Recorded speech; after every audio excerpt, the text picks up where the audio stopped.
My name is Mary, and at 29, I'm a homemaker. Sean and I have been married for 5 years, but we haven't had any children yet. I first met Sean through my dad's introduction. Sean used to work at a company that was a client of my dad's firm. Impressed by Sean's sales skills, my dad convinced him to join our company. As Sean and I spent more time together outside of work, my dad suggested that we should meet.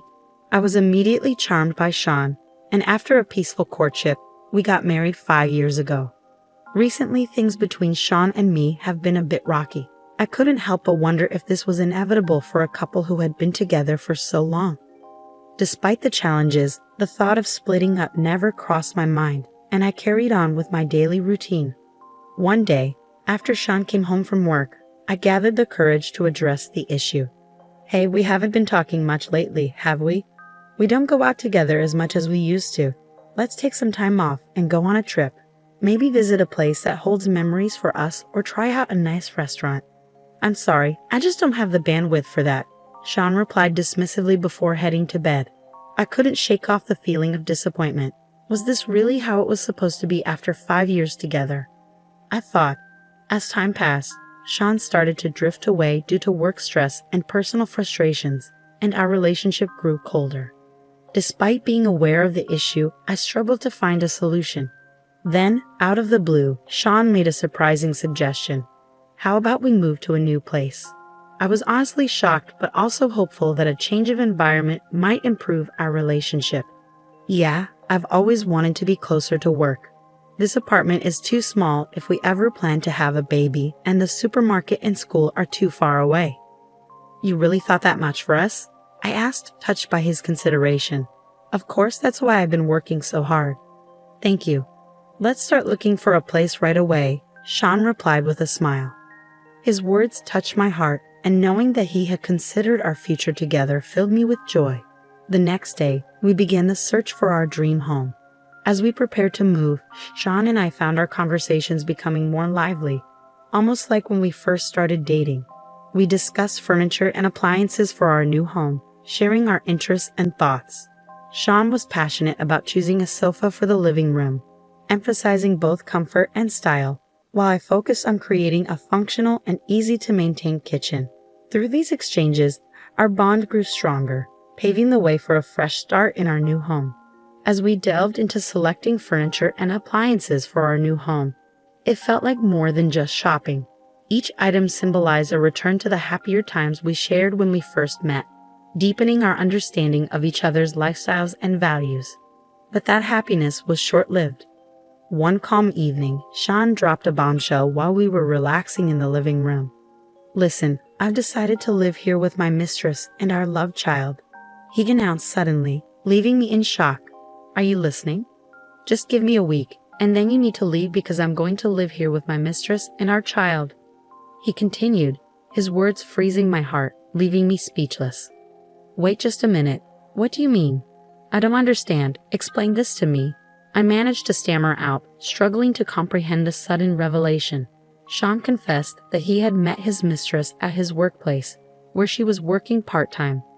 Their relationship had blossomed over the past 2 years, evolving from mere work colleagues to something more intimate.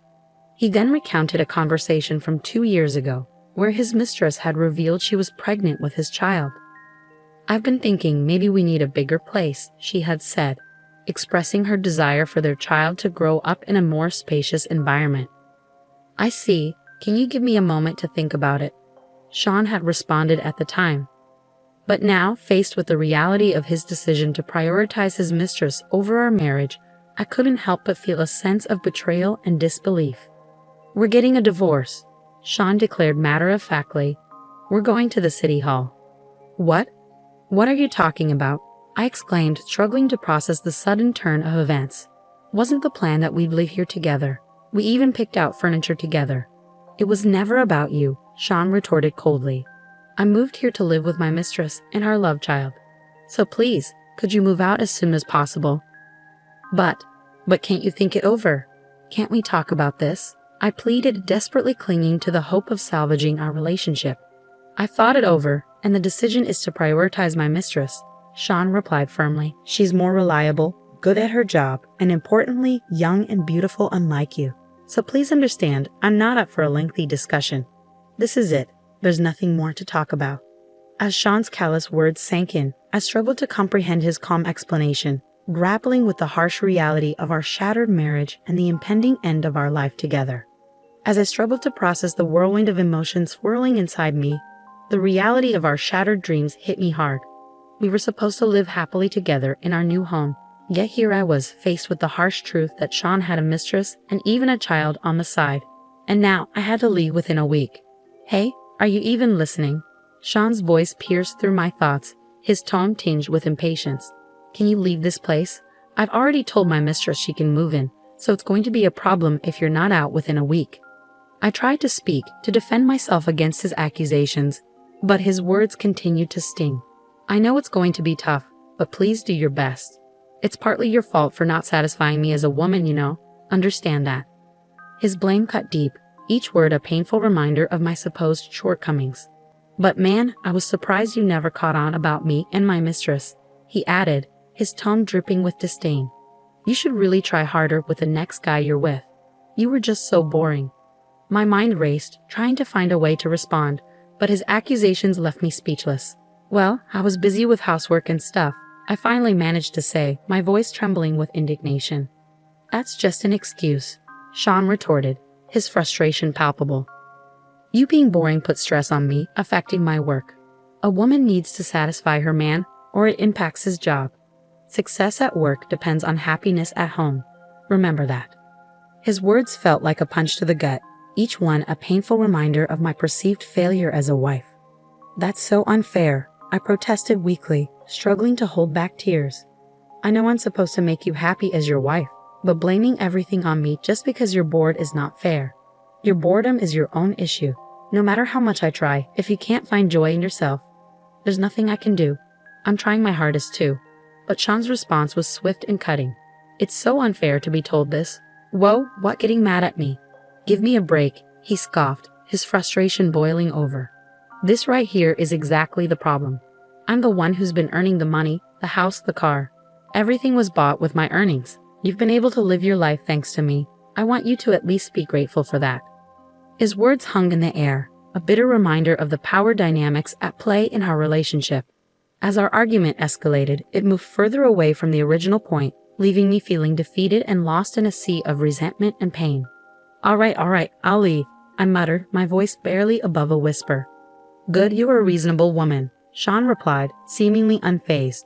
Overwhelmed by despair and betrayal, I managed to drag myself away from the scene of this nightmare, feeling like my heart was being crushed under the weight of it all.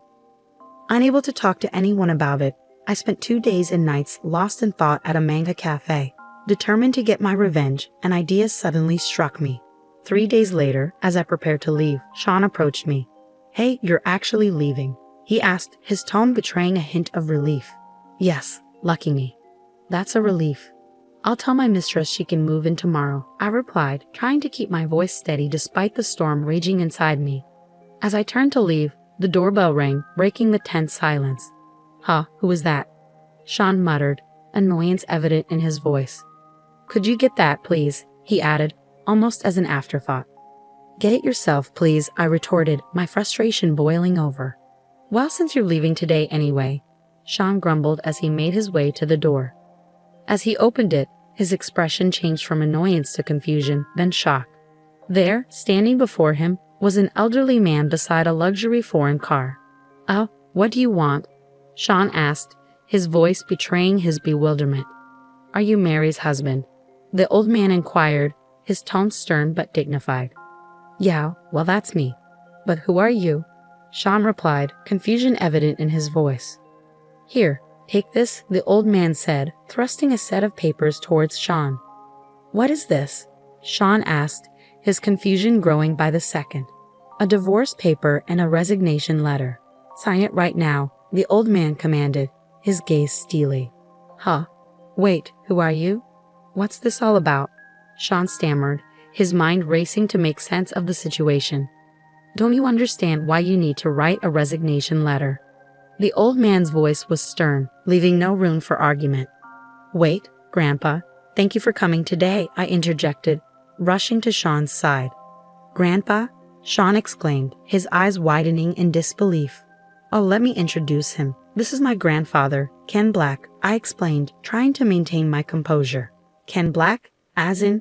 Sean trailed off, realization dawning on him. Yes, the chairman of your company, I confirmed, feeling a sense of satisfaction at Sean's dawning comprehension. Wait, please. You're saying my company's chairman is Mary's grandpa? Sean's voice wavered, disbelief evident in his tone. That's what I'm saying. But I guess you wouldn't know, since we have different last names, I explained, feeling a sense of vindication. My husband had been unaware of my grandfather's existence, only my father, who had introduced him to the company. And I knew about this. Do you understand what you've done to my dearest granddaughter? My grandfather's voice boomed, his disappointment palpable. No, it's not like that. Not like that, Sean protested weakly, his voice faltering under my grandfather's stern gaze. I've heard everything from Mary, my grandfather continued, his tone unwavering. Funny, Grandpa. I mean, Mr. Chairman, I interjected, trying to lighten the tension.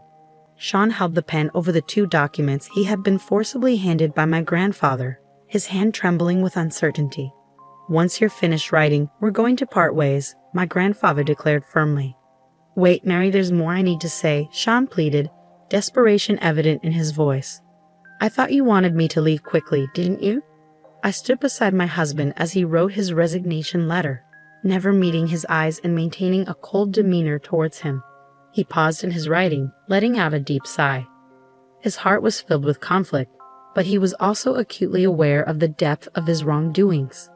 I had to struggle not to burst out laughing, I thought to myself, feeling a mixture of amusement and disgust. Sorry, I couldn't help it, Mary. I'm truly sorry. Please, think it over. I take back what I said before. I don't love my mistress. It's you I love. You feel the same, right? You still love me, don't you? Sean pleaded desperately, his words tinged with desperation. Gross. There's no way I could ever love you, I retorted coldly. It's over. The fact that you even had an affair, and then a child on top of that, unforgivable. There's no way I could ever love someone like that. Not in a million years. So what if I call my mistress right now and break it off with her? Would you stay with me then? Sean asked, a glimmer of hope in his eyes. No. You don't have to break up with her. I don't plan on being with you anyway, I replied firmly. I can't understand how you thought you could do something this terrible and still be loved. How did you even get to that point in your thinking? After a moment of silence, Sean's demeanor suddenly changed. What if I take the initiative? You'll be the one to take the fall. Don't play with me, woman. Who would like a pompous woman like you? He spat, his tone turning venomous. I thought she was cute at first, but as we lived together, she nagged. Her cooking was mediocre. Her stories were boring. You should be thankful that you've lived with someone like me for 5 years. You should get out of this house right now. My mistress is many times better than you. Just a moment ago, he was begging not to break up, and now he was throwing a tantrum because I refused to agree to his demands. He probably thought I'd be scared and back down, but with my grandfather by my side and my confidence in my own abilities, I knew I could stand my ground. I've trained in martial arts, and my grandfather always instilled in me the importance of never letting anyone underestimate me because I'm a woman. Be strong, he'd say, always be able to protect yourself. You're seriously messed up. Your emotions flip too quickly, don't they?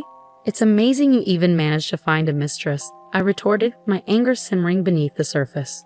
Oh right, you're good at lying. I got fooled by that too. I continued, my voice dripping with scorn. And I've done some digging. You've been pretending to be single to your mistress, huh? How? How do you know that? Sean stammered, disbelief evident in his voice. Idiot. Like I said earlier, my grandpa is the chairman of your company. I asked Grandpa to look into Mia, your mistress, I explained, feeling a sense of satisfaction. Well done, my granddaughter. You don't back down, my grandfather praised, his tone filled with pride. When we looked into it, all sorts of things came up.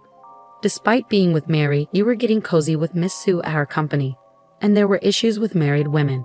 I was so embarrassed when I found out an employee of my company was doing this. I wondered why I hadn't fired him sooner, my grandfather continued, his disappointment evident. It's actually funny to think I was married to such a husband. I'm ashamed. What happens next depends on the mistress's move. Actually, she's going to be here soon. I'd already called her using your phone when you were in the bathroom, I announced, a sense of anticipation building inside me. Just then, the doorbell rang again. With excitement, I opened the front door to reveal my husband's mistress and their child, both stunned to see me. "Oh, wrong place," the mistress muttered, starting to turn away. "Not wrong, not wrong. Nice to meet you," I intervened, stopping her from leaving. "Hello, is this Scene's house, right? We've been waiting. Come in, come in. Grandpa, can you take care of this kid in the other room? Do you mind if I speak to you?" I asked, turning to my grandfather. "Oh, really? Okay then," my grandfather replied, ushering the child away. "We were married, Mia, the mistress. Did you know that?" I questioned, my tone firm. "Oh, well, yes. Now that it's out, can't you just speak plainly?" Mia responded, a hint of defensiveness in her voice. I'm sorry, but I mean it's not like it's my fault," Mia continued, her words grating on my nerves. "Can you stop that annoying way of speaking? Just listening to it is irritating," I snapped, unable to contain my frustration. "I'm sorry, you two were in an affair, right? I don't know who seduced whom, but you were both in that relationship. I think you both share the blame," I interjected, addressing both Sean and the mistress. "I'm sorry, who are you?" The mistress looked puzzled, glancing at my grandfather. "Oh, I did mention it, or you didn't know either. He's the chairman of the company you work for, my grandpa," I explained, gesturing towards my grandfather. "What? What does that mean, Scene? Did you know?" Sean's expression mirrored his confusion. "How would I know? I just found out too. It's a bit embarrassing not to be recognized, but it gives me a certain shyness," my grandfather replied sheepishly. "And you two being in an affair before the divorce was something I knew about." "We've got evidence. Grandpa, could you show them?" I requested. "Got it," my grandfather responded, pulling out photos from an envelope. "Wow, what's this? Pictures of you entering and leaving a hotel? It's clear from these that you're more than just colleagues. It's going to be a problem for a married person to have these exposed," I remarked loudly and sarcastically. "What's this? Voyeurism? That's a crime." "Would I stop it? There's a child next door." "Shut up, Scene. Just be quiet. Hey, you're married and you make a child with another woman. Are you okay with such a despicable man?" My anger bubbled over, directed at Sean. "Let me teach you something, young lady. It's not just because you're attractive. Of course that's part of it, but such women only compete with their looks, their appearance. They're empty inside. Their only asset is their youth, which is quite pitiful. I've seen a few women like that, after all. Young women are a dime a dozen in this world. Losing their only asset and ending up with nothing is truly pitiful." My grandfather's voice was stern, his words cutting through the tension. "I'm sorry, Mia. It must be a hassle, but don't worry.